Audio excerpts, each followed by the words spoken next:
serie de mensajes basada en la primera carta del apóstol Pablo a los Corintios.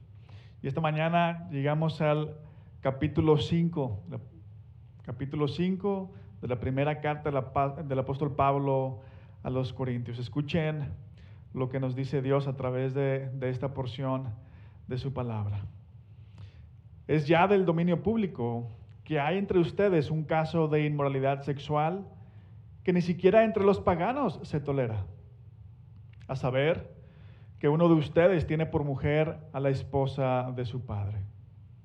Y de esto se sienten orgullosos.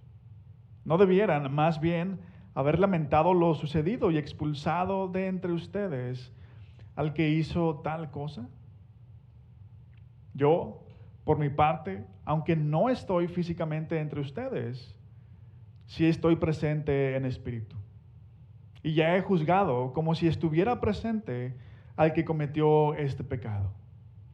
Cuando se reúnan en el nombre de nuestro Señor Jesús y con su poder yo los acompañe en espíritu, entreguen a este hombre a Satanás para destrucción de su naturaleza pecaminosa, a fin de que su espíritu sea salvo en el día del Señor. Hacen mal en jactarse. ¿No se dan cuenta de que un poco de levadura hace fermentar toda la masa? Desháganse de la vieja levadura para que sean masa nueva, panes sin levadura como lo son en realidad. Porque Cristo, nuestro Cordero Pascual, ya ha sido sacrificado.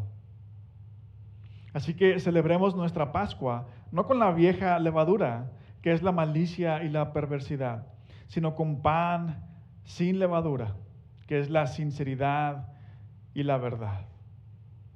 Por carta, ya les he dicho que no se relacionen con personas inmorales. Por supuesto, no me refería a la gente inmoral de este mundo, ni a los avaros, estafadores o idólatras. En tal caso, tendrían ustedes que salirse de este mundo. Pero en esta carta quiero aclararles que no deben relacionarse con nadie que, llamándose hermano, sea inmoral o avaro, idólatra, calumniador, borracho o estafador.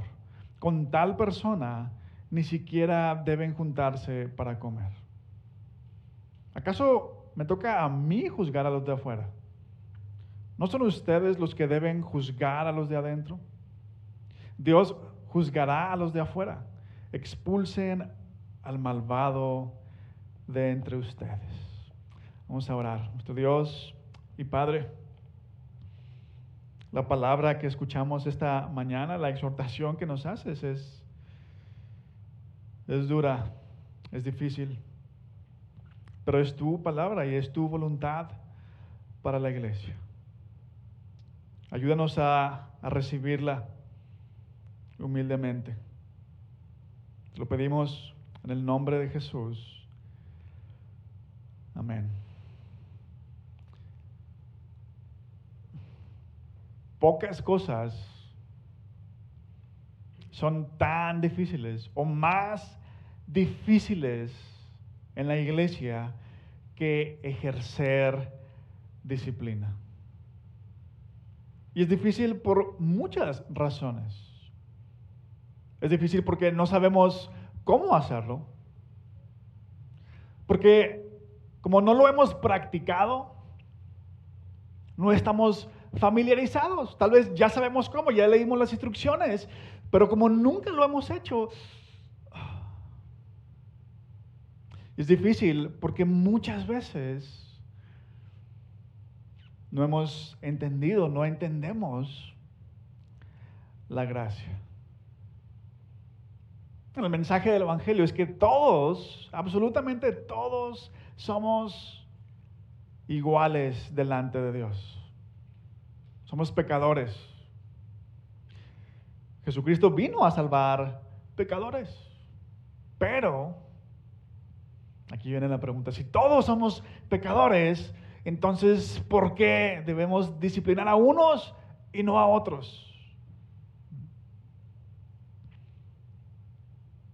Y bueno, hay muchas preguntas alrededor de la disciplina en la iglesia. Y no vamos a poder resolverlas todas esta mañana. Sin embargo, una de las cosas que distingue a una iglesia verdadera de una iglesia falsa es precisamente la disciplina. ¿Cuántos de nosotros hemos escuchado a personas que nos dicen que no van a la iglesia porque ahí hay personas que hacen tal o cual cosa?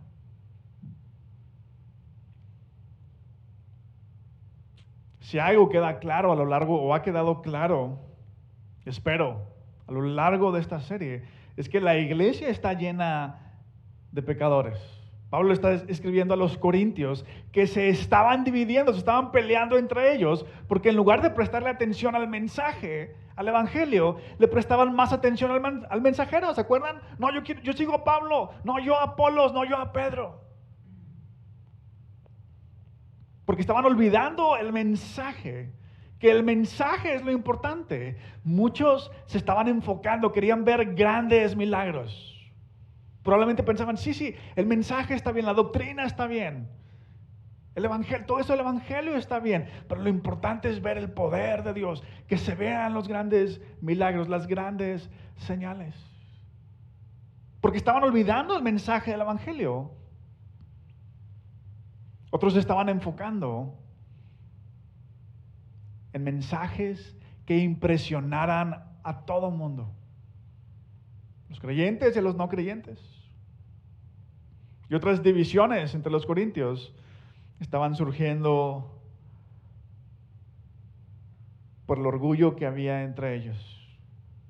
Porque algunos creían saber cómo hacer las cosas, cómo se deben hacer las cosas. Y esto alimentó un espíritu de crítica, de juicio hacia los que no actuaban como ellos esperaban. En este capítulo, Pablo aborda otro de los problemas que estaba experimentando la iglesia en Corinto. Lo acabamos de leer, un problema de inmoralidad sexual. ¿Qué debe hacer la iglesia cuando un problema de este tipo se presenta en la iglesia? No, Pablo nos responde aquí en el capítulo 5 de la primera carta a los Corintios. Ahora, después de quizá pensar, oye, vemos la condición de la iglesia, vemos que no es perfecta, falla falla aquel, fallan los líderes, fallamos todos, aquel anda haciendo esto, y luego leemos todo esto. Los corintios estaban peleando, había grupos, había gente orgullosa, y luego esto. Esta es la condición de la iglesia. Es posible que algunos nos desanimemos, pero quiero decirles por qué podemos cobrar ánimo. Bien, Pablo escribió esto aproximadamente hace 2000 años. Y el hecho de que la iglesia no haya desaparecido nos dice algo. ¿Qué nos dice? Que Dios no ha abandonado a su iglesia. No podría. ¿Cómo? Si Dios se hizo hombre y dio su vida para rescatar a su iglesia. Es verdad, la iglesia no es perfecta, pero Dios la está purificando. El mismo apóstol Pablo nos dice en otra de sus cartas, Efesios capítulo 5, versículos 25 al 27, Cristo amó a la iglesia y se entregó por ella para hacerla santa. Él la purificó lavándola con agua mediante la palabra, para presentársela a sí mismo como una iglesia radiante, sin mancha, ni arruga, ni ninguna otra imperfección, sino santa e intachable. Dios no ha terminado con su iglesia. Y a pesar de lo que veamos, Dios la está purificando. Y con esto en mente, quiero que veamos lo que Dios dice que debemos hacer como iglesia cuando hay un caso de inmoralidad en la iglesia. Lo primero que quiero que veamos es la actitud que la iglesia debe tener. La actitud que la iglesia debe tener ante el pecado. En segundo lugar, hablaremos de la acción o las acciones que la iglesia debe tomar frente al pecado. Y por último hablaré de una distinción que la iglesia debe hacer. La actitud que la iglesia debe tener, la acción que la iglesia debe tomar y una distinción que la iglesia debe hacer. Muy bien, escuchemos entonces cuál es esta actitud. ¿Cuál es la actitud que la iglesia debe tener ante el pecado? En este caso, un pecado de inmoralidad sexual, ¿verdad? Está abordando Pablo. Bueno, al hablar de la actitud que la iglesia debe tener ante el pecado, hay tres elementos que quiero resaltar según las palabras del apóstol Pablo. El primero de estos tres elementos es la humildad. En el versículo 1, Pablo ya describió cuál es el problema que hay en la iglesia, un caso de inmoralidad sexual. De manera particular, Pablo dice que hay un hombre que tiene por mujer a la esposa de su padre, es decir, a su madrastra. No sabemos si la mujer era cristiana o no, pero el hombre decía ser cristiano. Él estaba entre la comunidad de los creyentes. Aunque no se sabe a ciencia cierta si el papá de este hombre todavía vivía o no, Pablo es bien claro. Lo que hizo ese hombre, ni siquiera entre los paganos se toleraba. Ni siquiera entre los que estaban allá afuera de la iglesia, ni siquiera entre ellos se toleraba. Imagínense la situación cuando la cultura tiene estándares morales más altos que la iglesia. ¿Algo anda mal en la iglesia? Ahora pensemos en nuestro tiempo. ¿Qué estándares morales tiene nuestra cultura que sean más altos que nuestros estándares morales en la iglesia? ¿Qué se les ocurre? Si no se les ocurre ninguno, Pablo dice, humildes, sean humildes. Les voy a decir por lo menos uno.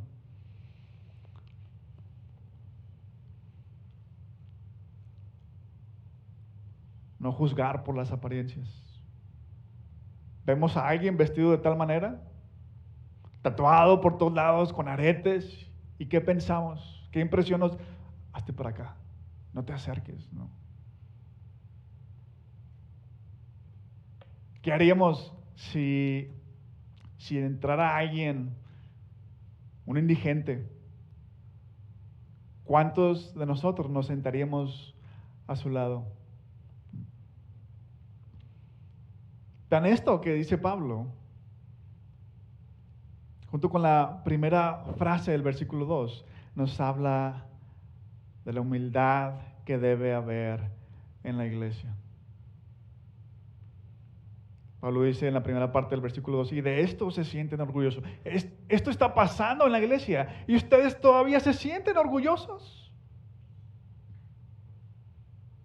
Eso es para pensarse, ¿no? Ahora, ¿por qué se sentirían orgullosos de algo así los corintios? Bueno, probablemente la iglesia no está orgullosa del pecado.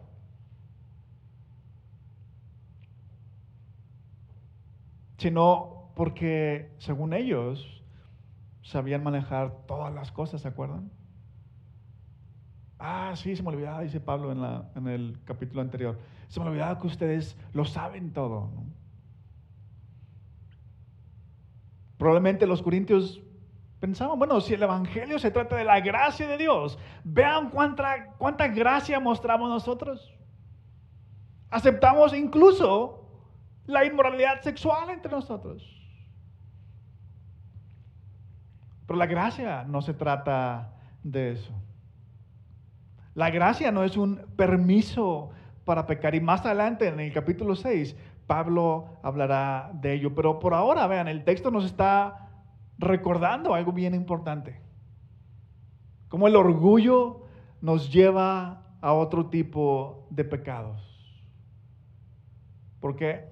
Es bien fácil.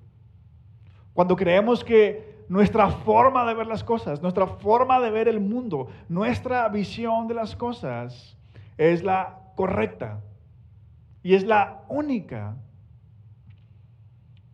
nuestro pecado, nuestro propio pecado, va a pasar desapercibido. ¿Por qué? Porque nosotros somos los que hacemos bien las cosas. Si les soy honesto, si yo fuera parte de esta iglesia, yo sentiría vergüenza. Me sentiría expuesto, con las palabras de Pablo.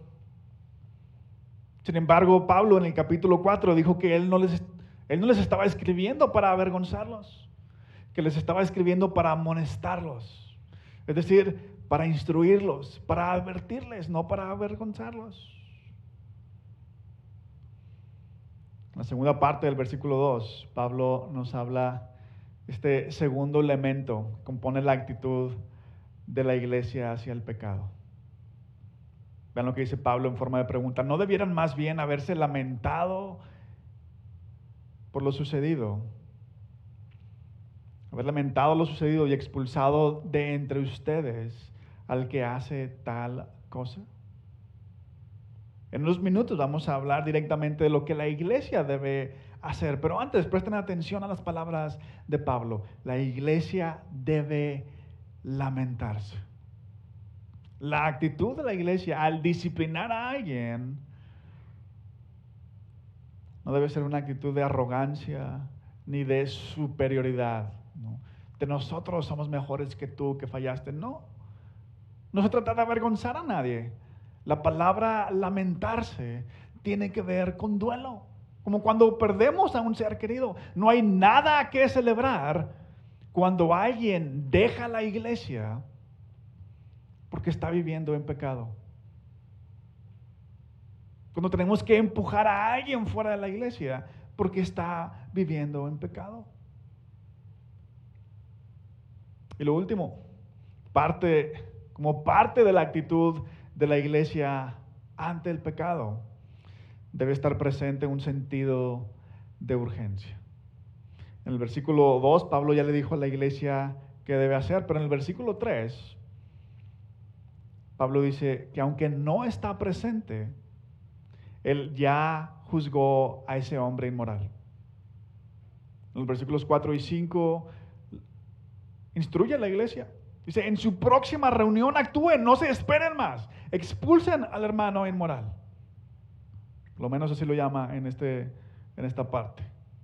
Y ya escuchamos la instrucción de Pablo, ¿no? En esta primera parte. Pero luego, a partir del versículo 4 y hasta el versículo 8, comienza otra sección en este capítulo. En esta sección, Pablo le explica a la iglesia por qué debe hacerlo. Así que hablemos por un momento de la acción que la iglesia debe tomar. El mensaje, la instrucción de Pablo es bien clara. Expulsen al hombre que está cometiendo inmoralidad sexual. Así de claro y así de tajante.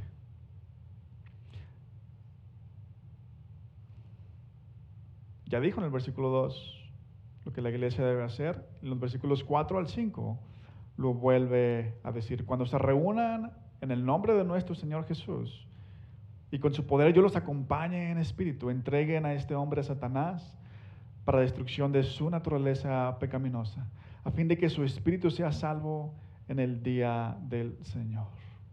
Y ahora quiero decirles algo.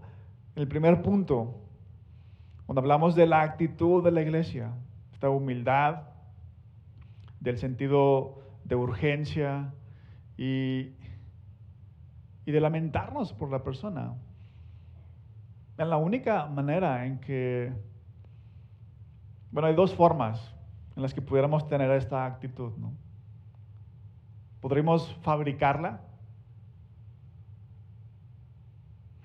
¿A qué me refiero con esto? No, pues sí, hay que ser más humildes. Si alguien hace algo malo, hay que pues actuar como que nos duele, ¿no? Y hay que actuar rápido, ¿no? Pero la forma en la que realmente nos vamos a doler, le vamos a dar la seriedad al asunto y que vamos a ser humildes, es solamente si recordamos lo que Dios hizo por nosotros, cuánto nos ama Él. A pesar de nuestro pecado, eso nos va a hacer humildes. Le vamos a dar la seriedad al asunto por la misma razón, porque el pecado no es algo ligero para Dios. Jesús murió por nuestro pecado. Y nos va a doler, porque alguien que decía llevar el nombre de Jesús le está dando la espalda. Porque alguien que decía ser nuestro hermano o nuestra hermana le está dando la espalda a Dios. Vean, en estos últimos versículos, del 4 al 5 que les decía, Pablo lo vuelve a repetir, pero lo pone con palabras fuertes, con palabras tal vez escandalosas para muchos de nosotros. Pablo dice, entreguen a este hombre a Satanás, para que su naturaleza pecaminosa sea destruida. Bien, en esencia Pablo está diciendo lo mismo, expúlsenlo. La diferencia es que Pablo explica por qué y para qué. Aunque las palabras suenan escandalosas, entregar a alguien a Satanás es simplemente excluirlo de la comunidad de fe. ¿Por qué? Porque no se quiere arrepentir.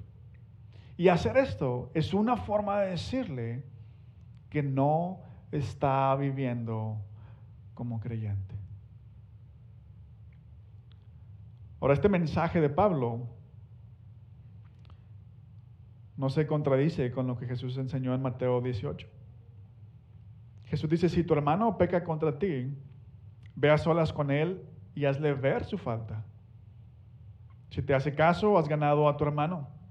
Pero si no, lleva contigo a uno o dos más, para que todo asunto se resuelva mediante el testimonio de 2 o 3 testigos.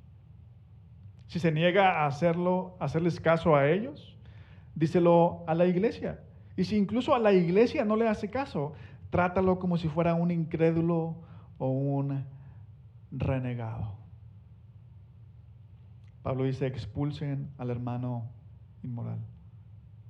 Esas palabras significan no lo traten como un creyente.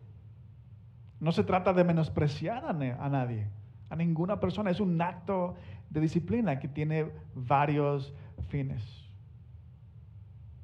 Pablo usa esta frase para destrucción de su naturaleza pecaminosa.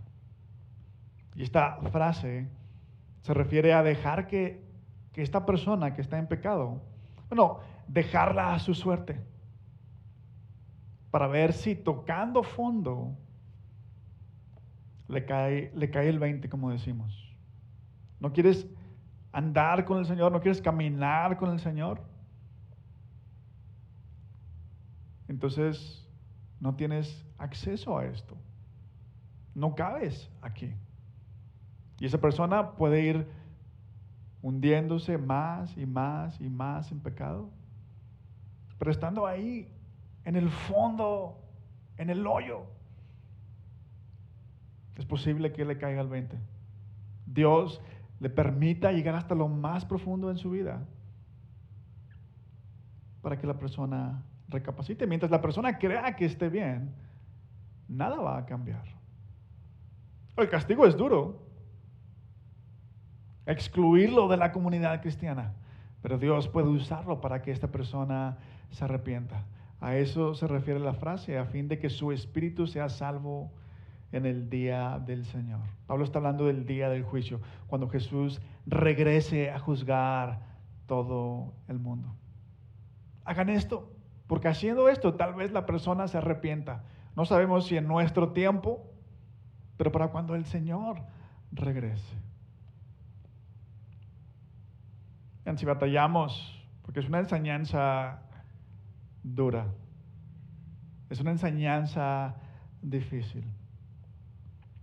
Y si batallamos, si nos cuesta aceptarla, pensemos en lo que Jesús atravesó para salvarnos.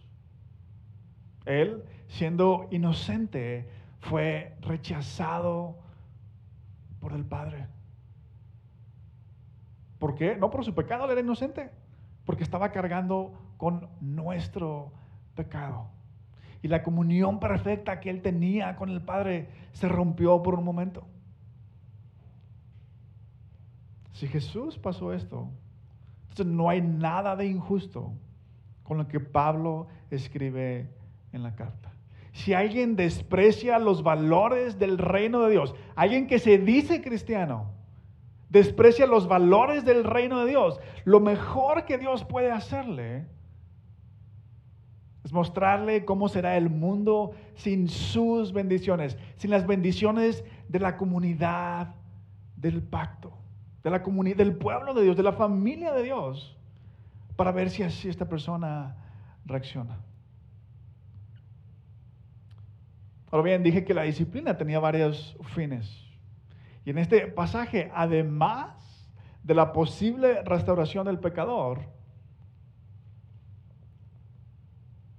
otro de los fines por los que Pablo exhorta a la iglesia a ejercer disciplina es para mantener la pureza de la iglesia. De eso se trata en los versículos 6, 7 y 8. Toda la explicación que Pablo da acerca de la levadura tiene que ver con eso. Si prestan atención, la levadura representa lo malo.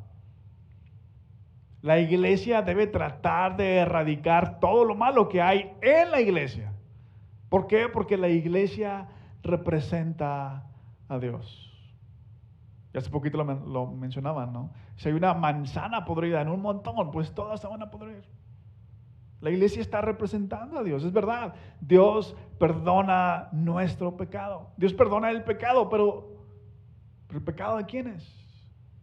De quienes se arrepienten. Ese fue el mensaje de Jesús. Mateo capítulo 4, versículo 17, son las palabras de Jesús. Jesús dice: arrepiéntanse porque el reino de los cielos está cerca. Marcos registró algo bien parecido. Palabras de Jesús también diciendo: se ha cumplido el tiempo. El reino de Dios está cerca. Arrepiéntanse y crean las buenas nuevas. Ahora, ¿qué es arrepentirse? De manera bien sencilla. Arrepentirnos no es sentirnos mal porque hicimos algo malo, algo que no debimos haber hecho. O sentirnos mal porque no hicimos algo que debimos haber hecho. Ese no es el arrepentimiento, eso es el remordimiento. El arrepentimiento es dejar de hacer lo que veníamos haciendo. O sé que debiera hacer algo, pero no lo estaba haciendo. Bueno, es comenzar a hacerlo. Eso es el arrepentimiento. Y cuando no hay evidencia de ello, la iglesia tiene la obligación de actuar. ¿Cómo? Pablo dice: expulsando al que no se arrepiente, al que se dice creyente, al que se llama a sí mismo creyente, pero no se arrepiente. ¿Por qué? Por el honor de Cristo. Sin duda, este es un mensaje que causa controversia y malos entendidos. Para los de afuera, pero también para los de adentro, para los que somos parte de la iglesia. Por eso debemos prestar atención a una distinción que la iglesia debe hacer. En la última parte del capítulo, Pablo les aclara algo a los corintios. En el versículo 9, él les dice: por carta ya les he dicho que no se relacionen con personas inmorales. Pablo ya le había escrito una carta a la iglesia en Corinto, antes de esta primera carta a los corintios. Es una carta que no tenemos. Y al parecer, la iglesia no entendió las palabras de Pablo. Y aquí en esta carta, en la primera carta a los Corintios, Pablo les explica. No me refería a la gente inmoral de este mundo, en el versículo 10. Ni a los avaros, estafadores o idólatras. En tal caso, tendrían ustedes que salirse de este mundo. La idea de Pablo nunca fue que los cristianos no se relacionaran con personas inmorales, con personas que hacen cosas malas en el mundo. ¿Por qué? Porque todos los que no conocen a Dios lo hacen de una manera normal e intencional. Pensemos, por ejemplo, en la ética sexual de nuestro tiempo y de nuestra cultura. ¿Qué dice toda la gente? ¿Qué dice la mayoría de la gente?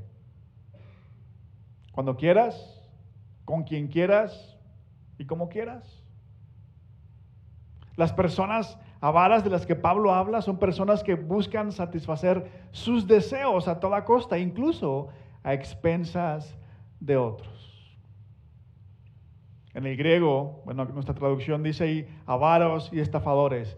En el griego, la palabra estafadores es un calificativo de avaros. Avaros que son estafadores. Es decir, se trata de, Pablo está hablando de personas a quienes no les importa engañar a otros, que son completamente egoístas. Y por último, Pablo menciona a los idólatras, a personas que adoran cualquier cosa antes que a Dios. Ahora pensemos, ¿cuántas cosas pone la gente antes que a Dios? Nosotros incluso muchas veces ponemos tantas cosas antes que a Dios. Pero bueno, Pablo les aclara, no les pedí que no se relacionen con ese tipo de personas, dice. Tendrían que irse a vivir a otro planeta. Y en el versículo 11, Pablo explica lo que quiso decir. En esta carta quiero aclararles que no deben relacionarse con nadie que, llamándose hermano, sea inmoral o avaro, idólatra, calumniador, borracho o estafador. Con tal persona ni siquiera deben juntarse para comer. Wow. Alguien que se llama hermano, pero que vive de esta manera. Pablo dice, ni lo invites a tu casa. No te juntes con él. Y Pablo agrega aquí a la lista términos que no había usado primero. ¿Por qué? Porque la lista no es exhaustiva. Es simplemente una lista representativa. Si alguien dice ser cristiano y está actuando de una manera contraria, no te relaciones con él. Ahora Jesús dijo que lo tratemos como un gentil. Bueno, ¿qué hacemos con la gente que no conoce a Dios? Le compartimos el evangelio. Me topó alguien en la calle, en el camión, en la fila, en el banco, lo que sea, y le comparto el evangelio. Pero Pablo dice, no se relacionen con este tipo de persona. Bueno, además de esto, dice Pablo, si alguien se la pasa, además de los primeros calificativos, además de que sea inmoral, avaro, idólatra, Pablo dice, si alguien se la pasa insultando a los demás, si es abusivo verbalmente, si es un borracho y se dice cristiano, no convivan con esta persona. Vean, Pablo dice que la persona se llama a sí misma cristiana, pero que su conducta afirma lo contrario. En realidad no es una cristiana. A este grupo de personas es el que la iglesia juzga. A los que se dicen cristianos, a los que están dentro de la iglesia, no afuera. Vean lo que escribe Pablo, versículos 12 y 13. ¿Acaso me toca a mí juzgar a los de afuera?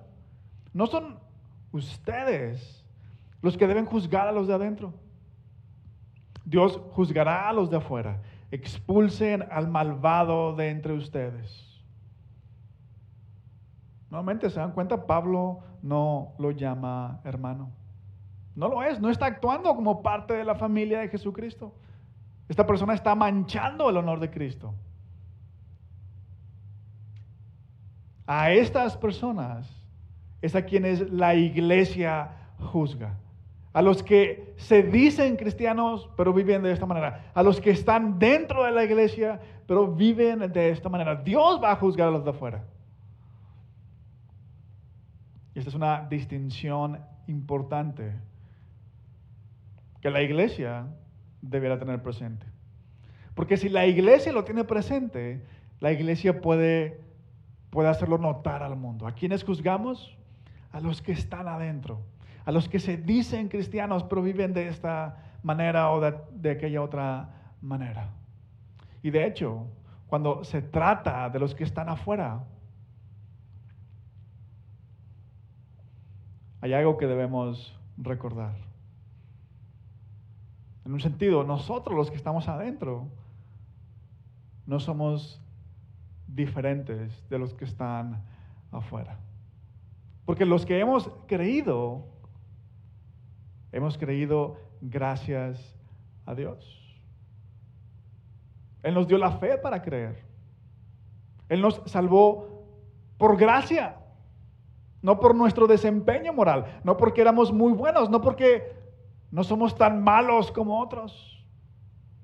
¿Qué hizo Jesús? Murió por nuestro pecado. ¿Qué tan malo fue nuestro pecado para que Jesús terminara en una cruz? Dios nos salvó por gracia. Porque el justo murió por los injustos. Así lo pone el apóstol Pedro, porque Cristo murió por los pecados una vez por todas. El justo por los injustos, a fin de llevarlos a ustedes a Dios. En su primera carta, capítulo 3. Luego más adelante, unos versículos más adelante, en el capítulo 4, dice que Cristo hizo esto. Murió por los pecados una vez por todas, el justo por los injustos, a fin de llevarlos a ustedes a Dios, para vivir el resto de su vida terrenal, no satisfaciendo sus pasiones humanas, sino cumpliendo la voluntad de Dios. Wow. Noticias difíciles de escuchar y más difíciles de llevar a cabo. Pero es la voluntad de Dios para nosotros, para su iglesia. Por amor a Él, por amor a su iglesia y por amor incluso del que está viviendo en pecado. No lo dejen creer que es un creyente, dice Pablo.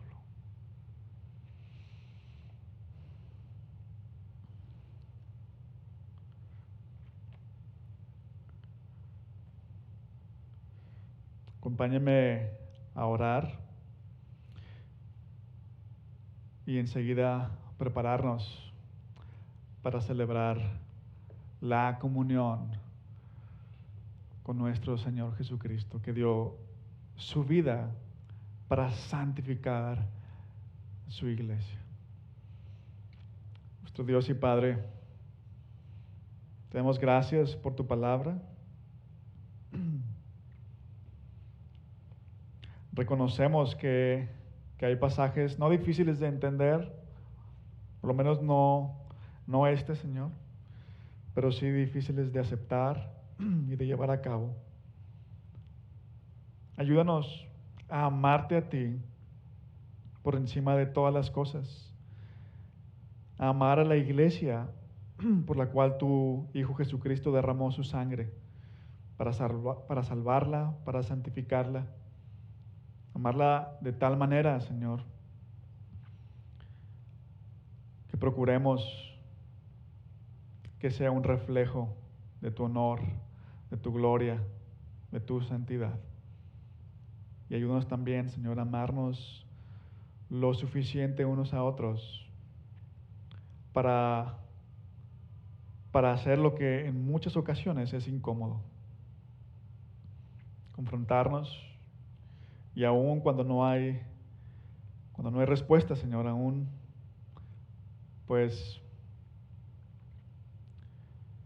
impedir la comunión de esta persona como si nada pasara, Señor, con tu iglesia. Guíanos, te lo rogamos en el nombre de Jesús. Bueno, todo lo que necesitamos